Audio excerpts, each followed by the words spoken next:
তোকে বাড়ি থেকে হাতে নাতে ধরছি। আমি এখানে 3 ঘন্টা যাবত দাঁড়িয়ে আছি, গাড়িটা পাঠাচ্ছেন না কি জন্য? ওকে বাড়ি থেকে আমি হাতে নাতে ধরছি, 3 রাস্তার মোড়ে ওইখানে দাঁড়িয়ে আছি। কি করতেছেন আপনারা? তাড়াতাড়ি আসুন। হ্যাঁ হ্যাঁ, আর কতক্ষণ থাকবেন এখানে আপনারা? আপনাদেরকে বলতেছি না ও একটা কুখ্যাত সন্ত্রাসী, আমি তো ওইখানে কখন থেকে দাঁড়িয়ে আছি। আচ্ছা ঠিক আছে, আমি দেখতেছি, তাড়াতাড়ি একটা গাড়ি পাঠানোর ব্যবস্থা করুন স্যার, আমি 3 রাস্তার মুখে দাঁড়িয়ে আছি। আচ্ছা ঠিক আছে। আরে আসামি কোথায় গেল? এই চাচা, এই দাঁড়ান,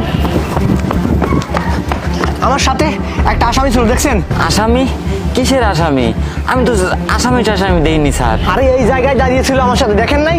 না স্যার, আমি কোনো আসামি টাসামি দেখিনি স্যার। আমি একজন সাধারণ কৃষক, আমি এই দিক দিয়েই যাচ্ছিলাম স্যার। আরে 1 মিনিট আগেও আমার সাথে ছিল, এই দিক দিয়েই তো আমি আসছিলাম।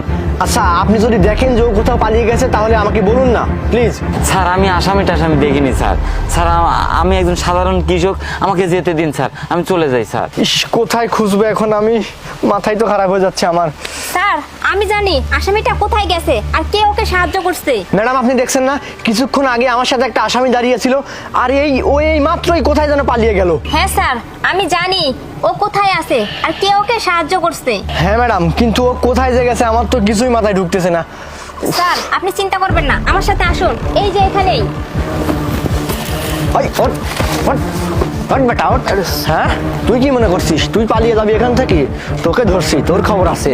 স্যার আপনি যখন ফোনে কথা বলতেছিলেন তখন ও আপনার পকেট থেকে চুপি চুপি চাবিটা নিয়ে তারপর তালাটা খুলে, তারপর এই লোকটা এই ঢাকি দিয়ে এই লোকটাকে এখানে লুকিয়ে রাখছিল স্যার। না স্যার, এসব বিষয়ে আমি কিছু জানি না স্যার। এই মেয়েটা শুধু শুধু আমাকে ফাঁসাচ্ছে স্যার। স্যার আমি কিচ্ছু জানি না স্যার এসব। স্যার আমি কোনো মিথ্যা কথা বলতেছি না, এই ছেলেটাকে এই লোকটাই এখানে লুকায় রাখছিল, আবার মিথ্যা কথা বলতেছে। স্যার আমি আমার নিজের চোখে দেখছি। এই মেয়ে, এই তুই আমাকে চিনিস না, আমি কোন ঘেরের ছেলে, একদম খেয়ে ফেলবো।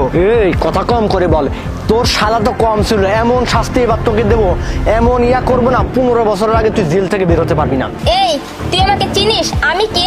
আমি হচ্ছে পুলিশের লোক, তোকে এমন মারবো তোর অবস্থায় খারাপ করে ফেলবো। আমার তো দেখে মনে হচ্ছে তোরা দুইজন ওই একই গ্যাংয়ের লোক, তোরা দুইজন মিলে মার্ডার করছিস। তোদের দুইটাকে আমি এমন ভাবে মারবো না, জীবনে হাঁটতে পর্যন্ত পারবি না, জীবনে তোদের নামটা পর্যন্ত ভুলে যাবি। চল থানায় চল, তোদের দুইটাকে নিয়ে যাবো আমি। হ্যাঁ স্যার আপনি একদম ঠিক কথাই বলছেন, এরা দুজন না একই গ্যাংয়ের লোক। হ্যাঁ আমি তো বুঝতেই পারছি, এরা দুইটা একই গ্যাংয়ের লোক।